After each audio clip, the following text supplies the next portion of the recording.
10 মে'ৰ ভিতৰতে আমি টাৰ্গেট লৈছোঁ যে আমাৰ গভৰ্ণমেণ্টৰ 2 বছৰৰ দিনাখন আমি 40,000 মান নিযুক্তি একেলগে একেদিনাই কৰিব খুজিছোঁ। ক'ৰবাত 10 মে' নহ'লে 12 মে' হ'ব, কিন্তু মই মোৰ মনত এইটো আশা লৈ আছোঁ যে আমি গভৰ্ণমেণ্টৰ দ্বিতীয় বছৰ পূৰ্তিৰ দিনা বা তাৰ আশে পাশে আৰু 40,000 নিযুক্তি আমি কৰি ল'ম। ইতিমধ্যে উল্লেখ কৰা হৈছে যে আমাৰ চৰকাৰে ৰাজ্যৰ নিবনুৱা যুৱক যুৱতীক 1 লাখ চৰকাৰী চাকৰি দিয়াৰ প্ৰতিশ্ৰুতি দিছিলে। এই পৰ্যন্ত আমি 41,920 গৰাকী প্ৰাৰ্থীক নিযুক্তি দিবলৈ আমি সক্ষম হৈছোঁ আৰু সকলো ঠিকে ঠাকে থাকিলে মে' মাহৰ ভিতৰত আমি 1 লাখ নিযুক্তিৰ অধিকাংশ নিযুক্তি আমি সমাপনৰ দিশত আগবাঢ়িছোঁ। आसाम का सब लोगों को मिडिल क्लास बनाना। अभी 10 में आप लोग पूरा टीवी देख के रखिएगा। 10 में मेरा सरकार का 2 साल होगा। स्टेडियम में 50,000 लोग आएगा। हिंदू मुसलमान में कुछ देखता ही नहीं, खाली अपॉइंटमेंट लेटर लेके जाओ। एक कंडीशन, नौकरी लेने के बाद अगर पिता माता को नहीं देखेगा तब दंडा मिलेगा। आसाम का सब लोगों को मिडिल क्लास बनाना। अभी 10 में आप लोग पूरा टीवी देख के रखिएगा। 10 में मेरा सरकार का 2 साल होगा। स्टेडियम में 50,000 लोग आएगा। हिंदू मुसलमान में कुछ देखता ही नहीं, खाली अपॉइंटमेंट लेटर लेके जाओ। एक कंडीशन, नौकरी लेने के बाद अगर पिता माता को नहीं देखेगा तब दंडा मिलेगा। मैं खाली एक कंडीशन ही बोल रहा हूँ मीटिंग में। देखो भाई, हमारा ये जो जन्म हुआ है पिता माता के लिए जन्म हुआ है, कितना कष्ट करता है हमारे लिए। तो मैं सबको नमस्कार भी करता हूँ, प्यार भी करता हूँ, 2-1 को भाई जैसा टीप भी लगा देता हूँ। भाई देखो, घर में जाओ, पहला बार नौकरी मिलने का बाद पहला तनख्वाह माँ का हाथ में देते आओ कि माँ ये तुम्हारे लिए मेरा रेस्पेक्ट है, मेरा श्रद्धा है, ये आपने मुझको जन्म दिया था, ये मैं अभी आपके लिए दे रहा हूँ। फिर माँ कभी बेटा का कमाई खाएगा नहीं। माँ बोलेगा बेटा जाओ तुम अपना घर बसाओ, बढ़िया से घर में रहो। एक आशीर्वाद हो जाता है, दुआ हो जाता है। जीने के लिए आशीर्वाद चाहिए, दुआ चाहिए और कुछ नहीं चाहिए लोगों को। ইতিমধ্যে উল্লেখ কৰা হৈছে যে আমাৰ চৰকাৰে ৰাজ্যৰ নিবনুৱা যুৱক যুৱতীক 1 লাখ চৰকাৰী চাকৰি দিয়াৰ প্ৰতিশ্ৰুতি দিছিলে।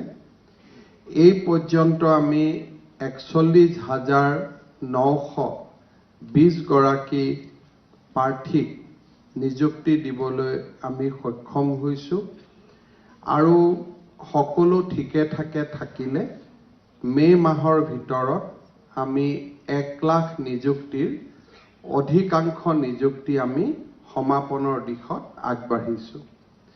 ইতিমধ্যে অসম চৰকাৰৰ তৃতীয় আৰু চতুৰ্থ বৰ্গৰ চৰকাৰী চাকৰি প্ৰায় 26,000 পদৰ নিযুক্তিৰ প্ৰায় প্ৰক্ৰিয়াসমূহ সম্পূৰ্ণ হৈছে। আমি শেষ পৰ্যায়ত আহি উপবিষ্ট হৈছোঁ। বন বিভাগ, আৰক্ষী বিভাগ, স্বাস্থ্য বিভাগ আৰু শিক্ষা বিভাগতো প্ৰায় 20,000 নিযুক্তিৰ প্ৰক্ৰিয়া আজিৰ দিনটোত চলি আছে আৰু এই গোটেইসমূহ নিযুক্তি প্ৰক্ৰিয়া আমি মে' মাহৰ 10 তাৰিখৰ ভিতৰত শেষ কৰাৰ বাবে আমি দ্ৰুত গতিত আগবাঢ়িছোঁ আৰু আমি বিশ্বাস কৰোঁ যে 1 লাখ নিযুক্তিৰ টাৰ্গেট লৈছোঁ যে আমাৰ গভৰ্ণমেণ্টৰ 2 বছৰৰ দিনাখন আমি 40,000 মান নিযুক্তি একেলগে একেদিনাই কৰিব খুজিছোঁ। ক'ৰবাত 10 মে' নহ'লে 12 মে' হ'ব, কিন্তু মই মোৰ মনত এইটো আশা লৈ আছোঁ যে আমি গভৰ্ণমেণ্টৰ দ্বিতীয় বছৰ পূৰ্তিৰ দিনা বা তাৰ আশে পাশে আৰু 40,000 নিযুক্তি আমি কৰি ল'ম। আমাৰ টাৰ্গেট আছে 1 লাখ। 1 লাখৰ পিছত নিত্য নৈমিত্তিকভাৱে হৈ থাকিব, কিন্তু মোৰ যিটো কমিটমেণ্ট আছিল, কমিটমেণ্টটো 1 লাখৰ। তাৰ পিছতো প্ৰত্যেক বছৰে পোষ্ট খালী হ'ব, নিযুক্তি হৈ থাকিব। সেইখিনি আৰু এনেকৈ যিমান ফ'ল' কৰি আছোঁ তেনেকৈ নকৰোঁ, তাৰপিছত আৰু বিভাগৰ মন্ত্ৰীসকলে কৰিব। আজি বহু বছৰৰ পিছত আমাৰ ৰাজ্যৰ ভেটেনাৰী ডিপাৰ্টমেণ্টত মেডিকেল অফিচাৰ নিযুক্তিৰ এটা প্ৰক্ৰিয়া আৰম্ভ হৈছে। আজিও প্ৰায় 150 গৰাকী medical and health officer veterinary নিযুক্তি হ'ল। আমাৰ ৰাজ্যৰ পশুপালন আৰু পশু চিকিৎসা এই বিভাগটো ৰাজ্যৰ অৰ্থনীতিৰ কাৰণে অতিকৈ গুৰুত্বপূৰ্ণ। এটা সময়ত হোৱা বিভিন্ন খেলিমেলিৰ কাৰণে ডিপাৰ্টমেণ্টটো জঠৰ হৈ পৰিছিল। আজি ডিপাৰ্টমেণ্টটোৱে পুনৰ প্ৰাণ পাই উঠাৰ পথত আগবাঢ়িছে। আমি আৰু ভেটেনাৰী অফিচাৰৰ পোষ্ট ক্ৰিয়েট কৰাৰ বাবে আশ্বাস দিছোঁ, যাতে ৰাজ্যখনত সিঁচৰিত হৈ থকা ভেটেনাৰী হস্পিটেলবিলাক আমি কাৰ্যক্ষম কৰিব পাৰোঁ আৰু সমান্তৰালভাৱে ৰাজ্যত পশুপালন বা ফিচাৰী ভেটেনাৰী আদি দিশৰ ওপৰত আত্মনিৰ্ভৰশীল যুৱকসকলক আমি বিভিন্ন কাৰিকৰী জ্ঞানেৰে সহায় কৰিব পাৰোঁ। আজিৰ দিনটো অত্যন্ত এটা আনন্দৰ দিন। 1 লাখ নিযুক্তিৰ ক্ষেত্ৰতো লাহে লাহে আমি আগুৱাইছোঁ আৰু ভেটেনাৰী ডিপাৰ্টমেণ্টতো বিভিন্ন জটিলতাক পিছ পেলাই নিযুক্তিৰ প্ৰক্ৰিয়া আৰম্ভ হৈছে। মই ভাবোঁ যে আজিৰ দিনটো নিশ্চয় আমাৰ বাবে এটা অত্যন্ত ইতিবাচক দিন। আজি আমাৰ শেষ হৈ গ'ল। হিন্দুস্তান পেপাৰ কৰ্পোৰেশ্যনত আমি যিমান কমিটমেণ্ট কৰিছিলোঁ, গ্ৰেড 3 গ্ৰেড 4ৰ নিযুক্তি আমি আগতে কৰি দিছিলোঁ। অফিচাৰ লেভেলত আমাৰ 17টা নিযুক্তি বাকী আছিল।